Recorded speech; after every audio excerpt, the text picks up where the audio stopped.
Alors, quelques informations concernant l'exercice numéro 6, feuille 2 cinématique, le dernier exercice. Oui, il s'agit d'un mouvement de rotation. Alors, on parle d'un disque vinyle de 30 cm de diamètre qui est en fait un 33 tours. Pourquoi un 33 tours? Parce qu'il tourne à une vitesse angulaire de 33 tours par minute. Voilà. Donc, on a cette configuration-là en termes de situation. Donc, on a un mouvement de rotation avec un. Donc là, on s'intéresse à ce qui se passe à la périphérie du disque. Donc, le disque, il a un rayon de 15 cm, 30 sur 2, pour un diamètre de 30 cm. Donc, on repère le point qui est ici en coordonnées polaires avec des vecteurs unitaires UR, Uθ, dans le sens trigonométrique. L'angle θ est ici. On nous dit qu'à t égale à 0, la vitesse angulaire est nulle. Θ point de 0, θ point, la vitesse angulaire est nulle. À t égale t1, 2,8 secondes, la vitesse angulaire vaut 33 tours par minute, 33 tours par minute. Donc ça, il faut s'empresser de le convertir en radians par seconde. Voilà, c'est l'unité qu'on aura dans le système international de la vitesse angulaire. Bon, on sait très bien que les radians sont une pseudo-unité, donc en seconde moins 1 en fait. Et si on revient à l'énoncé, donc alors, détermine l'accélération angulaire du disque, sachant que l'accélération angulaire est constante. Donc c'est un raisonnement qu'on a déjà utilisé dans l'exercice 2 plusieurs fois, où on a θ point point qui est constante, accélération angulaire est constante, d'un point à la périphérie du disque, et on va faire deux intégrations consécutives pour trouver θ point de t. Ça, c'est une constante.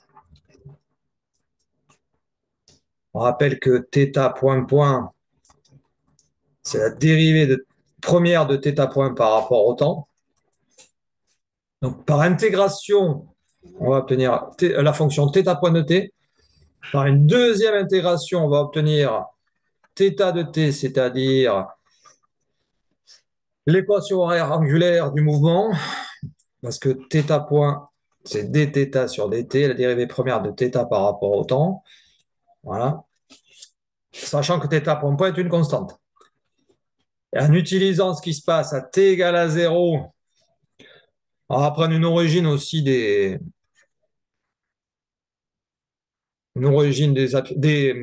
angles de nul.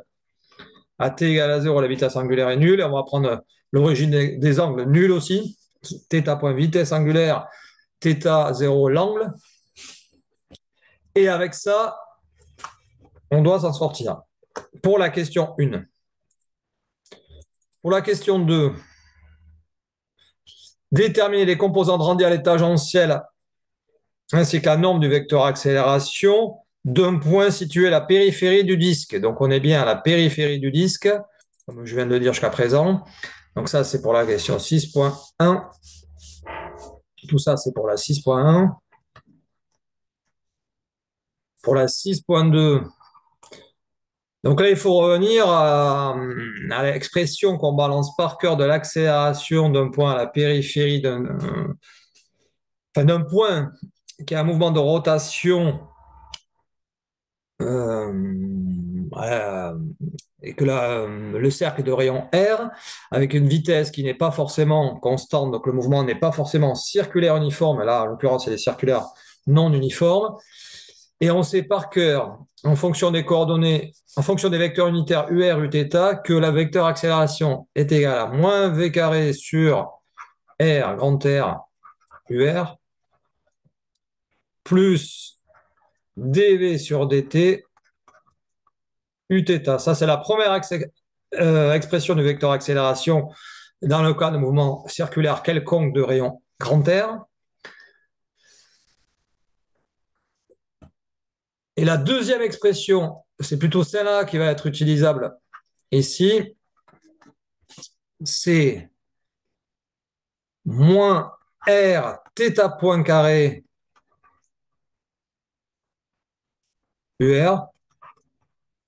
Ça peut se retrouver parce qu'il faut savoir que dans le cas de mouvement circulaire, hein, la vitesse est R θ point, à savoir par cœur. Donc si je remplace V par R θ point, ça fait R carré θ point carré. Le R carré se simplifie avec le R, donc il me reste moins R θ point carré en haut. UR plus dV sur dt. dV sur dt, je dérive par rapport à t, ça fait R θ point point. Si je dérive ça par rapport au temps, ça fait R θ point point parce que R est constante, U θ. Donc on peut retrouver l'une à partir de l'autre, hein. Donc pour la 6.2, c'est ça qu'il va falloir utiliser, ça étant la coordonnée suivant UR.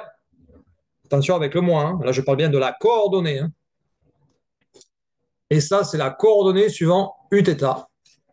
Voilà, ça suffit pour répondre à la question 6.3. Et pour la 6.2, pardon, et pour répondre à la 6.3, combien de tours le disque effectue-t-il pendant 2,8 secondes?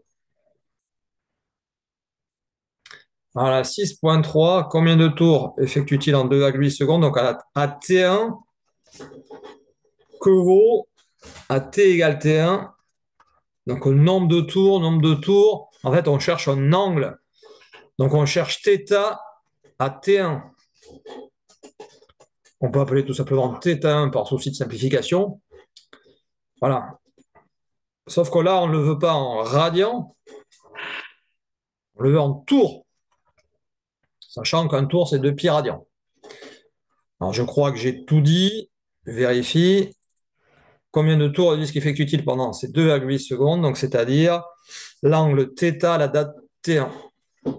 Voilà pour des informations qui vont vous aider pour réaliser l'exercice 6 cinématique, feuille 2. Donc, je m'arrête là.